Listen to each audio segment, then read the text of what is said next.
Hello વિદ્યાર્થી મિત્રો, આજે આપણે ધોરણ 12માં વિષય આંકડાશાસ્ત્ર પ્રકરણ નંબર 4 કે લક્ષ્ય. હવે આ પ્રકરણમાં છે આપણે સૌથી પહેલે તો છે એની પ્રસ્તાવના છે એ જોઈશું કે આ પ્રસ્તાવના, પછી વાસ્તવિક રેખા અને અંતરાલ, માનાંક, સામીપ્ય, વિધેયનું લક્ષ્ય કિંમતો, બધી વસ્તુઓ આપણને અહીંયા આપેલી છે. પણ આપણે અહીં શું જોઈશું તો કે પ્રસ્તાવિક કે પ્રસ્તાવનામાં શું કહે છે. સૌથી પહેલે તો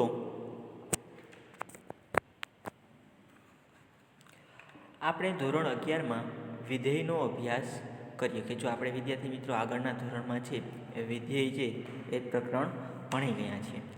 એ પ્રકરણમાં આપણે જોયું કે જ્યારે વિધેયમાં ચલની કોઈ ચોક્કસ કિંમત મૂકવામાં આવે ત્યારે તેને અનુરૂપ વિધેયની કોઈ એક કિંમત મળે. કે જો કોઈ પણ ચલ હોય એની કોઈ એક ચોક્કસ તમે કિંમત મૂકી દો, માની લો કે એક્સની કિંમત તમે મૂકો, ત્યારે એને અનુરૂપ કોઈ પણ વિધેયની કિંમત છે એ આપણને મળી રહે છે. દાખલા તરીકે જો વિધેય fx બરાબર 2x + 3માં x બરાબર 2 મૂકીએ તો આપણને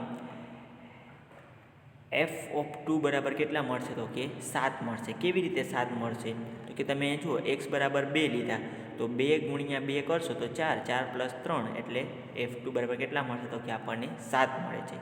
અને જો વિધેય fx બરાબર 3 - x/3x + 2માં x બરાબર 1 મૂકીએ તો હવે અહીંયા શું કહે છે, આપણે જ્યાં x દેખાય અહીંયા આપણે શું મૂકી દેવાનું, 1 મૂકી દેવાનું. તો 3 - 1 થશે, પછી છેદમાં 3 × 1 + 2 તો ઉપર 2 છેદમાં 3 × 3 + 2 એટલે 5 એટલે f1 બરાબર કેટલા થશે 2/5 છે આપણને મળે. પણ આ દરેક વિધેય અને ચલની બધી જ કિંમતો માટે શક્ય નથી.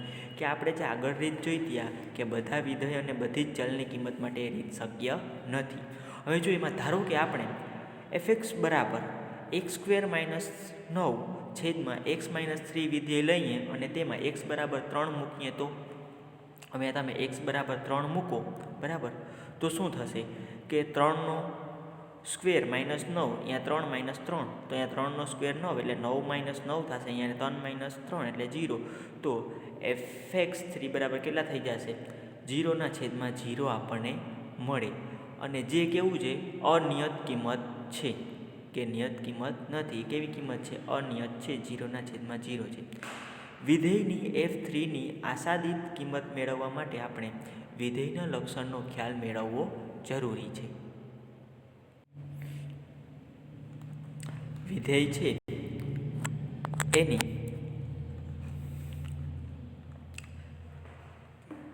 એના માટે આશાદિત સૂત્ર છે એનો ખ્યાલ જરૂરી છે. આમ જ્યારે વિધેયની કોઈ કિંમત અનિયમિત હોય ત્યારે લક્ષ્યનો ઉપયોગ કરી વિધેયની તે કિંમતને આશાદિત કિંમત મેળવી શકાય. એટલે કે જ્યારે આવી કોઈ પણ કિંમત અનિયમિત હોય ત્યારે આ લક્ષ્યનો ઉપયોગ કરી અને આપણે જે પણ કાંઈ આશાદિત કિંમત છે એ મેળવી શકીએ છીએ. જોઈએ આપણે કે ઉપરોક્ત ખ્યાલ સમજવા માટે આપણે નીચેનું ઉદાહરણ છે તે જોઈશું. હવે ધારો કે આપણે ઇન્ટરનેટ પર ફૂટબોલની મેચ જોતા હોઈએ કે ઇન્ટરનેટ છે એમાં આપણે ફૂટબોલની કોઈ પણ મેચ આવતી હોય આપણે જોતા હોઈએ અને કમનસીબે ઇન્ટરનેટના જોડાણમાં ખલેલ થાય, એટલે કે આપણે એવું કહેતા હોઈએ કે નેટ છે એનું જોડાણ છે ન મળે, ત્યારે આપણે 14મી મિનિટે મેચ શરૂ થયાના 14 મિનિટ પછી શું થયું તે ચૂકી ગઈ. કે જ્યારે 14 મિનિટનો સમયગાળો હોય એમાં ત્યારે 14 મિનિટ પછી શું થયું મેચ શરૂને એ આપણે બતાણું નહીં, એ ઇન્ટરનેટ ખલેલના કારણે જતું રહ્યું. તો હવે જો અહીંયા તમને ચિત્ર આપ્યા છે કે 13:58 છે બોલ આ સ્થિતિમાં હતો. અહીં જો અહીંયા છે બોલ હતો 13:58, ત્યાર પછી 13:59 તો કે અહીંયા હતો, ખેલાડી બધા સ્થિતિમાં હતા. પછી 14મી મિનિટે છે જો શું થયું તો કે તમારું નેટ છે એ જોઈતું બફરિંગ અહીંયા બતાવી દે. તો અહીંયા સુધી સારું હાલતું તો 58 ને 59 પણ અહીંયા 14મી મિનિટે શું થયું જોઈતું અને બોલ છે આ સ્થિતિમાં અહીંયા પડ્યો છે. ત્યાર પછી 14 અને 1 મિનિટે પાછું ચાલવા માંડ્યું, ત્યારે બોલ ક્યાં હતો તો કે અહીંયા હતો. અને 14 ને 2 મિનિટે છે બોલ અહીંયા પહોંચી ગયો હતો બરાબર, બોલ છે એ અહીંયા પહોંચ્યો હતો. પણ આપણે અહીંયા નેટ ક્યારે જોઈતું હતું કે 14 મિનિટ છે અહીંયા ચોટ્યું હતું, એટલે કે એ સમયગાળા દરમિયાન છે એ આપણને શું થયું એ જોવા ન મળ્યું. તો હવે મેચ શરૂ થયાની 14મી મિનિટે દડાનું સ્થાન શું હતું? તો કે આપણે એ જોયું બરાબર કે 14મી મિનિટે છે દડાનું સ્થાન અહીંયા હતું. આપણે 13:58 મેચ શરૂને 13:58 13:59 14:01 મિનિટે 14:02 મિનિટે દડાનું સ્થાન જોઈ શકીએ છીએ, પણ આપણે 14મી મિનિટે જે રાઈટ દડાનું સ્થાન જોઈ શકતા નથી. શા માટે? તો કે અહીંયા આપણું ઇન્ટરનેટ જોયું હતું. આપણે 14મી મિનિટે નજીકના સમય 13:59 અને 14:01 વખતે દડાના સ્થાન જોઈ શકીએ. જો અહીંયા કેવું થાય છે કે 13:59 પણ તમને દડાનું સ્થાન બતાવી જાય અને 14:01 પણ બતાવી જાય, પણ રાઈટ 14 મિનિટે જેનું સ્થાન આપણે જોઈ શકતા નથી. જો 14મી મિનિટે દડાના સ્થાનનું અનુમાન કરીશું તો હવે આપણે એના ઉપર શું કરી શકીએ કે આપણે 13:59 પણ બતાવી જાય એનું સ્થાન અને 14:01 પણ બતાવી છે, તો આપણે 14 રાઈટ મિનિટે દડાનું સ્થાન ક્યાં હશે એનું આપણે અનુમાન કરી શકીએ કે 14મી મિનિટે દડાનું સ્થાન છે એ 13:59 અને 14:01 મિનિટે દડાના સ્થાનની વચ્ચે ક્યાંક હશે, કે 13:59 દડો હતો તે અને 14:01 મિનિટે દડો હતો એ બંનેની વચ્ચે જે 14 મિનિટે દડાનું સ્થાન જે ક્યાંક હશે. હવે સ્લો મોશન કેમેરા વડે આપણે એવું પણ કહી શકીએ કે 14 મિનિટે દડાનું સ્થાન છે એ 13:59.99 અને 14:01ની સ્થાનની વચ્ચે ક્યાંક હશે. એનો અર્થ એવો થાય છે કે જ્યારે 14 મિનિટે નજીકનો સમય લઈએ ત્યારે આપણે અંદાજિત કિંમતમાં સુધારો થાય છે. એટલે કે જો તમે એનું સ્થાન છે નજીકમાં લ્યો 14મી મિનિટે ત્યારે એનું જે પણ કંઈ અંદાજિત કિંમત છે એમાં એનો સુધારો થાય છે. દડાના આસાદિત સ્થાનને દડાના મૂળ સ્થાનની અનુલક્ષિત કિંમત કહી શકાય, કે આસાદિત સ્થાન અને દડાના મૂળ સ્થાનની અનુલક્ષિત કિંમત આપણે કહી શકાય. આમ આપણે કહી શકીએ કે લક્ષ્ય એ વિશ્વસનીય આસાદિત કિંમત શોધવાની એક રીત છે, કે જ્યાં લક્ષ્ય માપ કેવું છે વિશ્વસનીય પણ કેવું આસાદિત કિંમત શોધવાની એક પ્રકારની રીત છે. આપણે બીજું પણ એક ઉદાહરણ જોઈએ કે ધારો કે આપણે વર્તુળનું ક્ષેત્રફળ શોધવાનું છે, કે વર્તુળ હોય એનું ક્ષેત્રફળ આપણે શોધવાનું છે.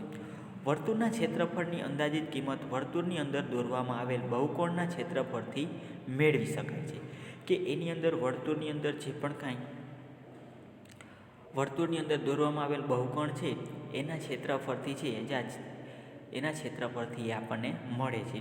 જો અહીંયા પેલું છે વર્તુળ એની અંદર તો કે 4 બાજુ 4 ખૂણાઓ છે તે આપેલી, ત્યાર પછી બીજામાં તો કે 5 બાજુ, આ 1 2 3 4 અને 5, ત્રીજામાં તો કે 6 બાજુ 1 2 3 4 5 અને 6, એવી રીતે ચોથામાં તો કે 10 બાજુ છે આપેલી છે.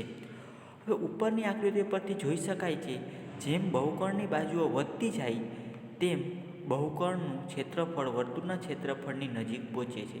જો હવે આ બહુકોણની બાજુઓ જેમ વધી એમ બહુકોણનું ક્ષેત્રફળ છે એ વર્તુળના ક્ષેત્રફળની નજીક પહોંચી જાય છે. જો પહેલાં બહુકોણની બાજુ ઓછી હતી તો એ વર્તુળના ક્ષેત્રફળની નજીક પહોંચતું ન હતું, પણ બાજુઓ વધી અહીંયા 5 થઈ તો વર્તુળના ક્ષેત્રફળની નજીક અહીંયા ઉપરનો ભાગ બંને પહોંચી ગયો. ત્યાર પછી બાજુઓ 6 થઈ તો વર્તુળના ક્ષેત્રફળની નજીક સાવ આવી ગયો, અને બાજુઓ 10 થઈ તો સાવ વર્તુળના ક્ષેત્રફળની સાવ નજીક છે જોવા મળે છે. બહુકોણના ક્ષેત્રફળની અનુલક્ષિત કિંમત એ વર્તુળના ક્ષેત્રફળની શ્રેષ્ઠ આસાદિત કિંમત છે, કે જે બહુકોણની અનુલક્ષિત કિંમત છે એ વર્તુળના ક્ષેત્રફળની શ્રેષ્ઠ આસાદિત કિંમત આપણે કહી શકીએ છીએ અથવા તો છે. આમ અજ્ઞાત કિંમતોની આસપાસની કિંમતોને લઈ તેની આસાદિત કિંમત શોધવા માટે લક્ષ્યનો ઉપયોગ કરી શકાય છે. એટલે કે જો કોઈ પણ એવી અજ્ઞાત કિંમતો હોય એને લઈ અને તેની આસાદિત કિંમત શોધવા માટે આપણે લક્ષ્યનો ઉપયોગ છે તે કરી શકીએ છીએ. આસપાસની કિંમતો જેટલી નજીક લઈએ તેટલું આશાદાન વધુ સારું મળે. જો શું કહે છે એની આસપાસની જે કિંમતો છે, અહીંયા જુઓ તમે આસપાસની કિંમત કેવી છે તો કે સાવ નજીક લીધી તો એનું આશાદાન છે એ વધુ સારી રીતે આપણને મળી શકે છે. પણ અહીંયા જો નજીક નથી, થોડે ઘણે અંશે દૂર છે એની બાજુઓ, તો એ આપણને સરળતાથી એમાં મળશે નહીં. તેના માટે છે ઘણા બધા પદો પણ આપેલા છે, એ આપણે બીજા વિડીયોમાં છે આગળના વિડીયોમાં સમજશું. પણ અહીંયા તેની આસપાસની કિંમતો જે જેટલી નજીક લઈએ તેટલું આસદાન વધુ સારી રીતે આપણને મળે છે. આપણે બીજું છે આગળના વિડીયોમાં જોશું. અહીંયા આપણો આજનો ટૉપિક છે પૂર્ણ થાય છે.